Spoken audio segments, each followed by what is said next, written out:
bwe batyo abakozi mu paaka eno balumbye ab'obuyinza mu Masaka district okubannyonnyola lwaki tebafuna Kabuyonjo ng'ate basasula emisolo gyonna mu budde.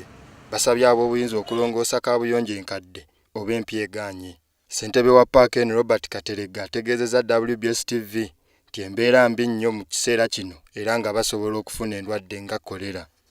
Toilet nkyafu olw'ensonga nti abatendala be bagiwa tebagiyonja. Ngezaako okukola kyonna ekisoboka. Toilet tuyineemu zandibaddemu 2.